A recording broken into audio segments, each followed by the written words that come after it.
Thank you very much. It's been a rich morning, and I realize I stand between a good discussion and lunch, so I shall be quick. It's always a pleasure for me to present the work that we did as part of the IPCC, because it was truly a labor of love, completely voluntary work over 4 years. And in my working group, which was working group 2, focusing on vulnerability, impacts, and adaptation, we were 300 of us working on different dimensions of vulnerability, trying to understand the impacts in different regions, and collating information on adaptation. So I will talk now about 4 aspects. What do we know about resilience, vulnerability and resilience from the IPCC 5th assessment report, which the assessment of published literature happened over the period of 2011 and 14. So it's a little bit dated, and it's great to have the richness of work that's happening now, which will be available to the 6th assessment, which would start next year. So I think they would be in a much better position than we were.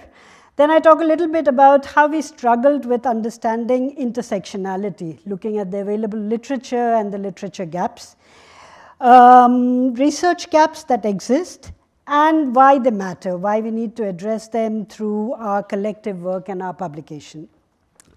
I will read out to you very quickly 7 statements and think whether you agree with them or not.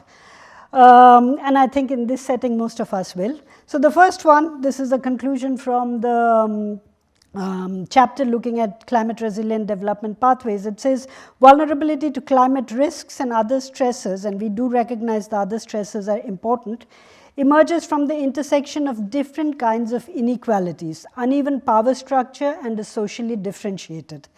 I think the video clip just before this illustrated that very well.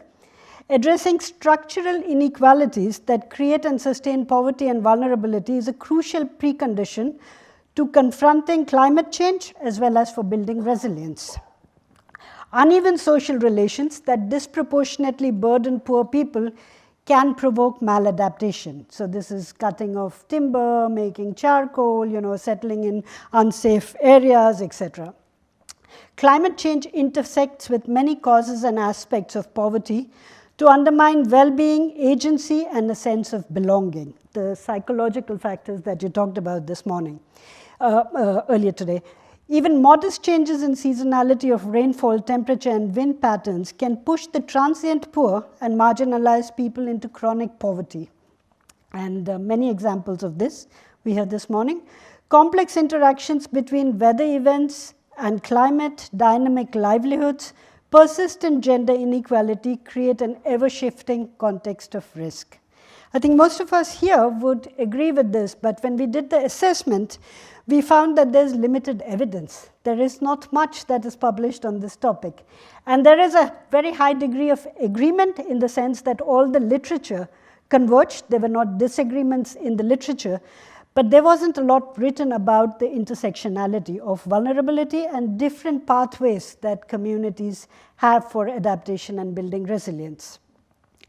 The major information gaps we found were that there's no single conceptual framework that captures the complex interactions. There are few studies that overlay climate shocks or trends onto livelihood risks, market risks, risks of collapse of food markets, etc. There are very few studies that bring these things together. Impacts on access to assets are poorly documented, as are impacts on power relations and active struggles of the marginalized. Sometimes the literature is as if we start afresh, and all the contestations that have been going on are of no consequence at all in designing our programs. There are few rigorous studies on adaptation projects outside our own assessments of the NGOs themselves. We found one that was about a Jeff World Bank project, adaptation project that had been completed, where again the baseline data was shaky. So there's a lot of reporting to donors, to ourselves internally, but not an analytical study that is taking a wider view beyond the project. Couple of other information gaps, few studies on effectiveness of social safety net programs, and now we also have the generation of adaptive social protection programs like the safety net program in Ethiopia or in Brazil. But few studies to look at how they are building resilience. And I think the work that Tufts, etc. are doing now would contribute very much to that understanding. DRR is increasingly used as an adaptation measure. And it has the risk to further marginalize women and other groups who do not own assets, because it's clearly linked to what you have and risk to lose. The multiplier effect of disasters on underlying structural inequalities that persist over decades is hardly studied. So there's a need for an expanded analysis of what perpetuates the vicious cycle of poverty, multidimensional deprivation, and inequality.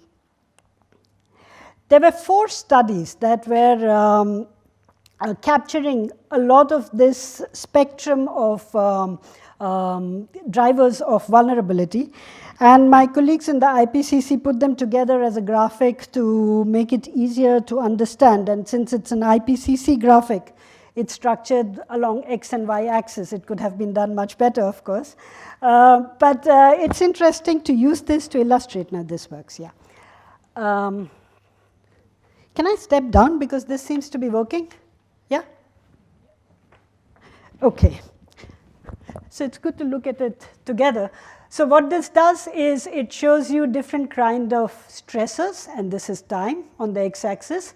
And the 3 squiggly lines here are the 3 factors for vulnerability. So climate, socioeconomic factors, and environmental factors. And this is a storyline coming from Bangladesh, which looks at what happens to coastal communities in that setting. And if you see the climate risks in the recent past, so we are not talking about a long time in the past, they are not so important. What is really important are the socioeconomic factors in creating vulnerability. And in this setting, this means mismanagement of the embankments that have been built in that region, diversion of fresh water by people who have power for their own cultivation, depriving others of water, and degradation of the land in that area. So that's the environmental factor that starts to kick in, and a little bit variability and stresses coming from the climate. Now these people were growing a crop which gave them quite a bit of stability, a crop of rice and vegetables that ensured food security. You know, everybody could do that. People had little plots of land. But then all these stresses converged at one moment in time. Fell in very close to now. And what that meant is that the rice and vegetable combination crop was no longer viable, and people shifted to shrimp cultivation. Yeah? And the consequence of that was that a few people who had money made a lot of money, because there was a huge demand for marine food, and policy conditions were favorable for exports from countries like Bangladesh. So they made a lot of money in that setting. And a lot of people, some found employment, but overall the quality of life for the majority of people degraded, because they were no longer full self-sufficient and were dependent on wage labor. Now a second crisis happened later, when the intensity of shrimp cultivation went up. You all know this story. The diseases started spreading, parasites, contamination of water, etc. And that system also started to collapse. So the people who had wage employment also did not have that afterwards. And the ones who invested in shrimp farm made so much money that they could step out of the system. So they escaped the cycle of vulnerability. I come that side for the next one. Yeah, this is a bit simpler, and this is the urban setting. This is about Lagos. Somebody talked about the risks in urban areas. 70% of the people in the city live in slums. These are people, this is a study that is in chapter 18, I think, of the IPCC report. And there are again multiple stresses. So you have the socioeconomic, the climate related, and the environmental stresses converging. The most important one again are the socioeconomic stresses, because people are reclaiming land in a rather uncoordinated manner, leading to location-specific flooding, which affects a large number of people. So, life is not very stable. You have periods of intense localized flooding. There is also the situation of the mangroves being completely degraded, used for various other purposes, leading to further risks to the settlement, and all of these converge together, also sea level rise, converge together, leading to very intense flooding, which leads to degradation of the quality of life for the majority of people, except for the ones who are able to afford sandcrete and stone and sandbags, etc., to protect their houses. And as you see from the line, that's a thin minority. The majority are the ones who suffer from this combination of factors. And that's the message of this. When they come together, these various factors, they lead to often a catastrophic situation. And now, one of the important things that is adding to the vulnerability of people are the policy responses of the government. So the government is really interested in reclaiming land and building high-rise apartments and housing that is beautiful for the city and good for the ones who have power. So both the thin majority here who could protect their houses and the ones who lost their houses or are in a difficult setting are now worried because they both face the risk of being relocated from there. So this is an interesting storyline which brings together both livelihoods and the various factors pertaining to environment, climate, and socioeconomic condition in building a picture of resilience to both climate change and other stresses. To illustrate this intersectionality, my colleagues, I was not part of this chapter, my colleagues came up with this graphic. And we were quite sure because IPCC reports are approved by governments. So there are 197 or 198 governments that approve them. And we were quite nervous that this graphic will not go through. And if you look at on the left side, the factors that lead to vulnerability, I, as an Indian, can immediately see there's something very important missing there. You have gender, class, ethnicity, age, race, disability. In the past, this graphic was attempted and it didn't go through the review process. This time it did, but with a very important factor missing, which is caste, right? It should have been there, but the government of India said, oh no, we have dealt with it, we have the right policies in place, so caste is not a factor at all. But the message of this graphic is all of these intersect, particularly gender, age, ethnicity, intersect, and they lead to the situation of privilege for a few, who trumpet, who get the right, are born in the right families. So a few that are privileged that you see on the left side of the graphic, many who are like us, but a large number who are marginalized and who have a very high degree of vulnerability and risk, and the ones who are privileged because of a combination of these factors who have a high degree of resilience. And of course, this is not static. So the socioeconomic measures, the policy measures that are taken allow you the space to move, and that's why our work is so important. Now, there were 6 or 7 key research gaps that the chapter team identified. The first one was that poverty dynamics are not sufficiently accounted for in current climate change or resilience research. I mean, we all said this morning, so it doesn't need much explanation. There are an abundance of studies that explore climate change impacts, but they only give us a snapshot of time, and they're not continuous trajectories like the 2 graphics I shared with you. There are few studies like that. There are few studies that examine structural inequalities. What's the role of patriarchy? And power imbalances and intersecting axes of privilege and marginalization that define vulnerability. There's growing literature on climate change and gender, and sometimes with indigeneity, but the other axes of age, class, race, caste, and disability are underexplored. We try to do this 2x2 analysis, bringing together gender and another dimension of vulnerability, and the research, the number of documents we found were very, very limited. There's lack of rigorous data and analysis on small-scale disasters, and we heard this morning. Together, they can have a much stronger impact than the mega events. So there's very little data and analysis of these small ones whose accumulated effect may actually exceed the large-scale disasters. There's limited understanding of how poverty alleviation and more equality can be built into climate resilient development programs. So we talk about climate resilient development as quite detached from past practice of dealing with programs that create greater equality, and this is quite central. There's very limited research that examines climate change impacts on poor people and livelihoods in middle to high income countries, yeah, which is something that we miss, and it has very serious consequences. I mean, we see it all across the world. Do I have another minute?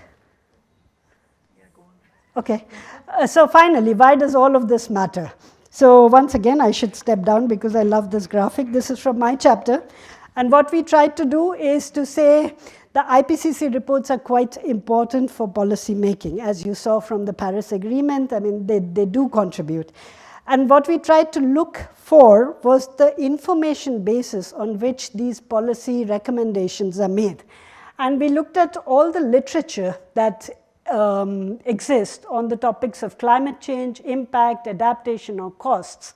These were the terms we used to look at published literature across decades. So there are 3 decades that we looked at. We looked at 81-91 going up to 2001 to 2010. And we looked at who are the people writing about these topics. Yeah? So that's the first panel, the panel at the top, which is called A here. Yeah?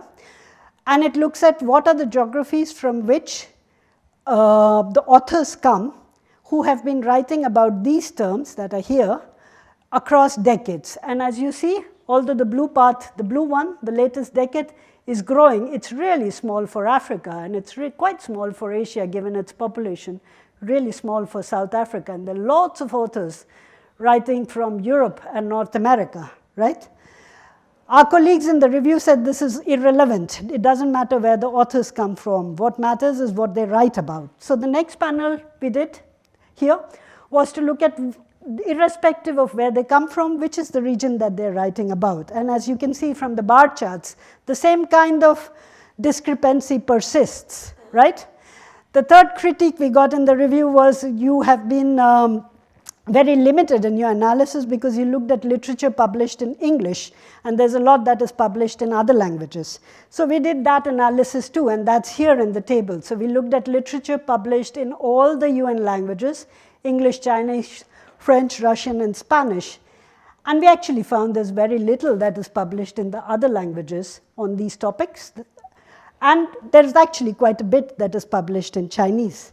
Yeah? So the Asian bar is a lot of China. So this is why it's important to publish what we do, to also produce grey literature. People are a bit nervous about using it from the 4th assessment. But it's also very reassuring for me to see the range of collaborations that are going on among practitioners and research institutions that we shared today. So I thank you very much, and I would stop here. Thanks.